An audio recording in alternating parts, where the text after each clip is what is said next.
I'm split testing. I'm doing, and she's like, "Girl, if you don't just put that stuff out there, and that's what we need for you to do, to put it out there."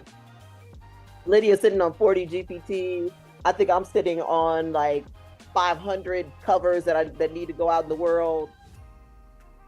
But for a long time, like I said, I was convinced that I was supposed to be in the background and not in the foreground, Taylor. That my job was to help others become great rather than me being great. And now when I had to shift that mindset, it was hard and it was scary because putting myself out front meant that people would see me. But if I put somebody else out front, I could be the puppet master behind the scenes and nobody would know it was me playing the games and me moving the pieces. And I was still making money, but I was moving the pieces, all the chess pieces all around the board. Mm-hmm. Yep, but you messed up, Regina, because you showed people Midjourney and how it was working. Right. That's what you did. Like, when I got on Midjourney, it was Discord, Mm-hmm. I'm like, I didn't like a lot of the stuff it was giving me, like, I don't want that. So I try again. And I keep trying, putting different pictures, not realizing how many pictures was actually being generated because I was like, whatever, I'm going back to chat. Yeah. So when we're looking at you and Midjourney Alpha, I'm like, well, what's that? I never heard of Midjourney Alpha. Hold on, what's going on? Mm-hmm. Seeing your pictures, I'm like, oh my God. Well, I can't believe. Wait, Midjourney does that? Yeah. I said, wait a minute. You was like, yeah, go to Midjourney Alpha. And I'm like, hold up. Let me go to Midjourney Alpha. well, So I gotta be, I gotta be honest with you, Regina. When I first heard your voice, I'm like, I gotta do something. I have to work with this person, or I have to do something. This is too good of a voice. I'm like, because I when I was a store manager, and we used to go to a lot of different conferences, and they had all kinds of people talking, and I seen all the energy, the way they talk, and I'm like, yeah, that's who she's from. And then when I met Taylor Made, and she had all that energy, I'm like, oh my goodness, I could not believe it. I'm like, yeah. So yeah, it just, the pieces are coming together. We just got to be ready for it. Sometimes you got to take that shot no matter what.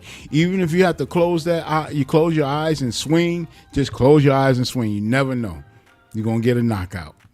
Yeah. I mean, I think the most amazing thing is all of the people who are here and that are still just day by day by day by day putting one foot in front of the other. That's Even it. though sometimes putting that foot in front of the other, Taylor, I know it's hard. Mm-hmm. Things in life happen. Like I tell everybody, my father, I will tell you, my father prepared me for his passing. Right? He came, he sat me down, we went over all the bills, he turned things over to me. I understood how to take care of things after my father had passed, because I think he knew he was going to pass. He sat me down. For months we were going over stuff before he passed. Right? I wasn't prepared for my mother. I wasn't, and it was the most devastating thing I have ever gone through in my whole entire life. And I'm still recovering from it because my mother and I were like, when my dad passed, it was the three of us, myself, my mom, my son, and myself. That's it. Three amigos moving through life. Then my Aunt Shirley came, and she stayed with us until my mom. A month before my mother passed, my Aunt Shirley left and went back to Atlanta. And I was sitting in this house thinking I shouldn't be here. My mom left the house to me, and I was like, oh, I got to sell this house. I shouldn't be here. This was my mom's house. And until I felt like this was my inheritance that she left me, and I took complete ownership over it, because I didn't move anything in the house. The house still to this day, it still looks a little bit like my mom because I haven't moved hardly anything out. But to take over ownership of this home changed my whole perspective.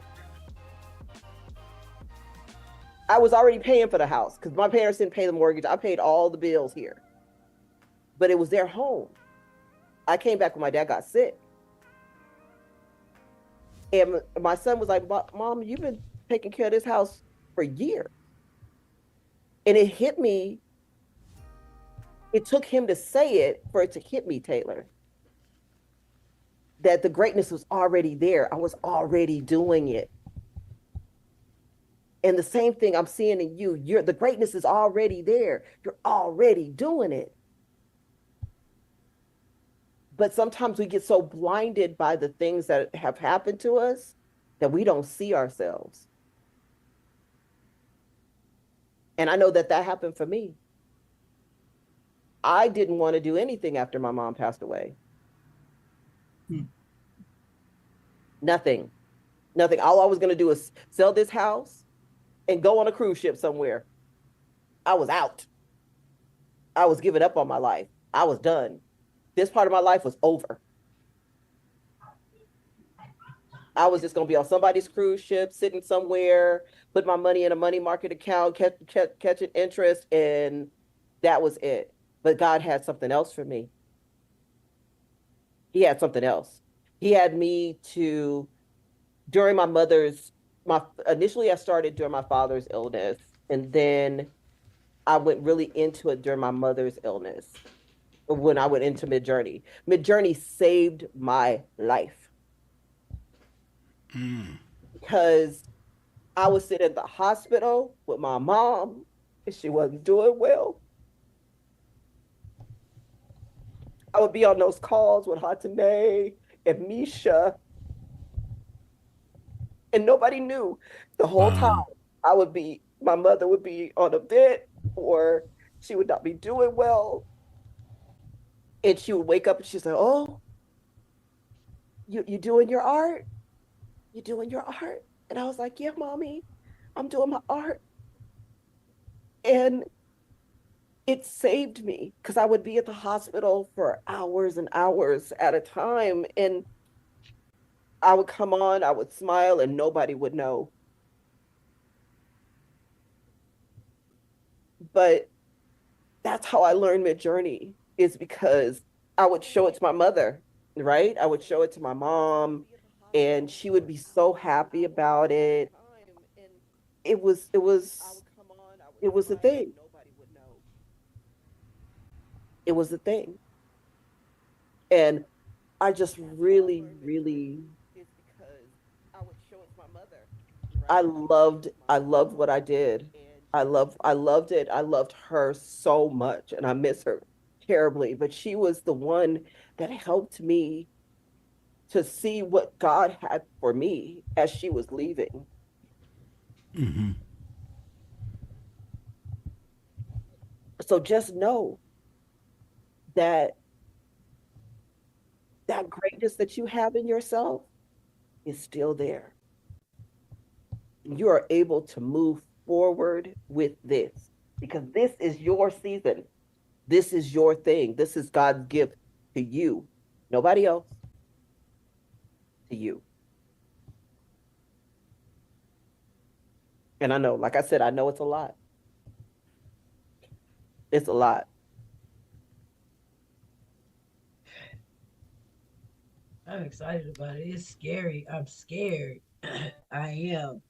But that's what makes me want to do it because I'm so used to running away from everything that Yeah. scares me that now I'm like, you know what? I'm finna run towards everything that scares me, Yeah. you know? So, yeah. So, Taylor? What I did was I put the YouTube live on mute where we can only see it. So, well, not the YouTube, but the Facebook live.